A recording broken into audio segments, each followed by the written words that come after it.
You guys know I say stay positive, right? Look at the bright side of everything. Well, there comes a time when you have to practice what you preach, and today is my day. I am at the hospital. I've had a couple of days where I have been under the weather to the extent where I had to go. And the frontline person that I have to deal with is horrible. Rude, snappy, hostile, and certainly would be in that "ooh, you nasty" video that I just posted. So I'm going to let all of my things that I tell you kick in, and I will let you guys know how it goes. Hey everybody, it's your girl. Nothing's impossible. 77, straight out of Brooklyn.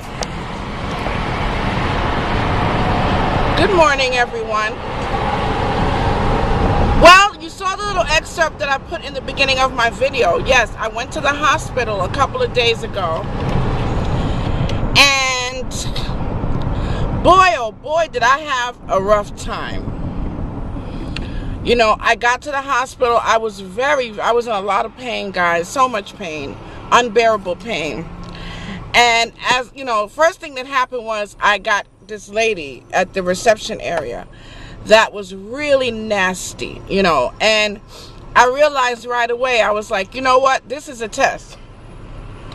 Because how many of you know that when you start to talk to people about being positive and, you know, having self-control and having control over your issues, you best trust and believe that there's going to be a test, honey. And the test came in the form of this woman. But before I tell you about the outcome of this woman, there's a couple things I want to get into this video really quickly, so I'm going to hurry. But before I tell you about the test of this woman, do you realize that when you're an advocate for anything, let's just say you're, whatever the case may be, for me, my example would be, I'm always talking about, taking control of your emotions and, being in control of yourself. And so as soon as anybody sees a little difference in your character, they go, oh, but ain't you one that really believes that you got to be positive? Ain't you one that, and what you have to tell people that, it's almost as though for some reason people may want to think that you're perfect. And, perfect? Perfect? Oh, please forgive me. Excuse me while I have a good laugh. I'm far from perfect. But I'm striving towards being a better me, if that makes sense, okay? So, once you fall off track a little bit, because with me, I started to get a little emotional because I found out that I was having they couldn't see me. I needed authorization for this. The lady was being nasty. Meanwhile, I'm in pain. And I got a little emotional. I started to cry. And, after everything happened, I caught myself. I said, hey, it is what it is. Don't apologize for still being human. We're not robots. We are not robots, guys. We're not out there, how are you? Good to see you. I'm in control. Oh, I'm wonderful. Oh, I will not be angry today. No, we're human beings. We have emotions. And we're going to feel some anger sometimes. We're going to feel a little cut against the grain. But that's all a part of making you better. That's the sculpturing of you. You ever seen someone do a sculpture? They chisel and chisel and chisel away at that wood. But when they're finished, it's a beautiful piece of work. Well, we're being chiseled and chiseled and chiseled every day. So you get that. Okay. All right. Now, on to the next. What ended up happening was, as the lady was being nasty with me, I went up to her with all my pain and everything, and I said, listen, miss, I'm here because I'm sick. And I'm here because I need help. Right now, I am in excruciating pain. I'm not here to argue with you. I'm not here to go back and forth. I'm not here to get on your nerves. All I'm trying to do is just get the medical attention that I'm requesting. That's all. And I walked away. And do you know, after that lady was the nicest lady to me? She didn't do it right away because she wasn't going to let me know that I got to her, okay? But when I went back, she did everything in her power and found found options for me. And I said, thank you, Lord. You understand? Even in the midst of your crisis, find the control levels. Find the control levels. Okay, guys, so that's what I want to tell you about. Now, here's the bottom line to what really made me want to turn this camera on today. I heard about a story the same day that I went to the hospital. I heard about this story and I said, oh my Lord. I was talking to one of the staff at the doctor's office and I said, you know, healthcare is really not what it used to be. You know, it's all about money and it's all about the dollar bill. And honey, it's all about the insurance. And if you ain't got no insurance, you might as well just forget about it, okay? Because as soon as they run your name and they see that you ain't got no insurance, honey, they gonna get you out of there faster than a bat out of hell. And she said to me, well, did you hear about the lady at Brooklyn Hospital? And I said, no, I didn't hear about the lady. Listen to this story, y'all. A lady named Tabitha Mullings. I'm going to drop the article in the crotch of the video right down there, right there. Tabitha Mullings woke up one day in excruciating pain. She went to the doctor. And they told her she had kidney stones. They gave her pain medication and sent her home. A couple of days later, the pain was even more excruciating. So she called 911. She called EMS. And they refused to come get her. Now, I have no idea why they refused to come get her. I didn't get that part. Why? But they refused. She called them twice. And they said, nope, we're not coming for you. Anyway, a few days later, her fiance had to get her into the hospital. They rushed her in the hospital. Found out that she had some type of infection.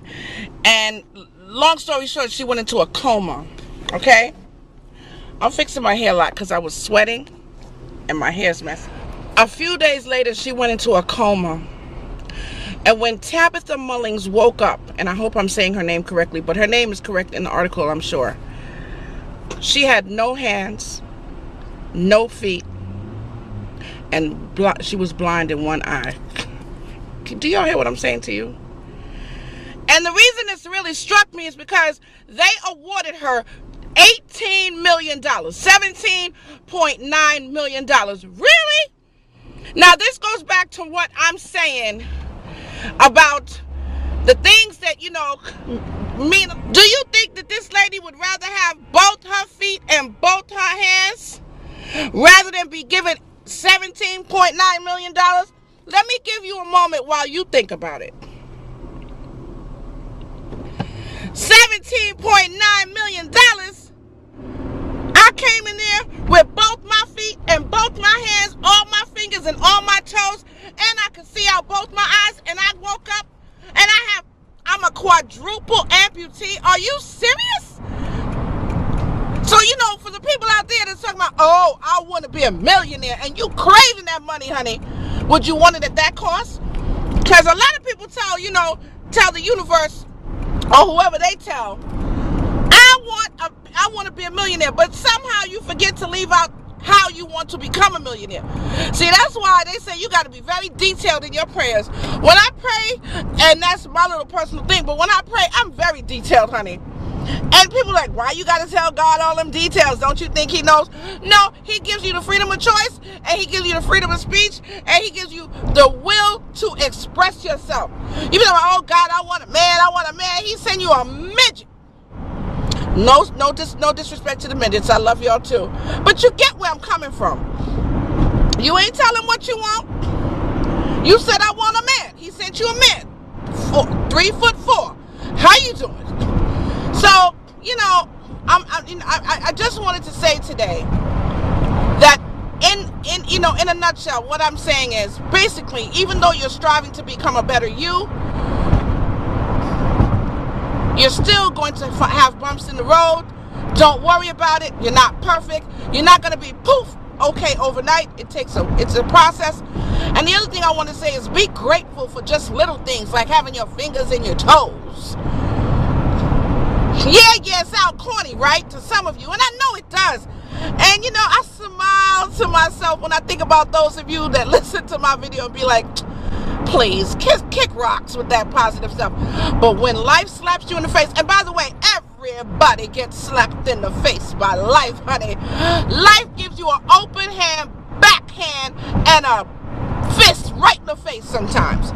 And that's when you realize, oh my God, that nothing's impossible. 77 might have a point. I pray that you get the point before you get the slap, the box, or whatever you get. All right, guys. I hope you feel me on this message this morning, because Tabitha Mullins, oh my God. I know, sister, I know you would do anything. You would give them back that 17. Oh, and by the way, talking about the $17.9 million, I read the article, and the article had the nerve to say that when you lose limbs at the you know, misjudgment or whatever of physicians, or you know, at the mistake, or you know, the malpractice of a whatever, you know what I'm saying. When you lose limbs, they value your limbs according to your wages. Really? Read the article that I put down in the description box. They literally say, well, how much was she making? We are going to determine the worth of her fingers and toes and her eyesight according to her salary multiplied by a certain number divided by another, and there's your total. Really? Oh my goodness. Shout out to all of you that really get it, and shout out to all of you that will get it. Thanks for watching, guys. Please like my video. I like to see the likes. Is that too much to ask? Click that like button. And I'll close, guys. Peace and love. Later.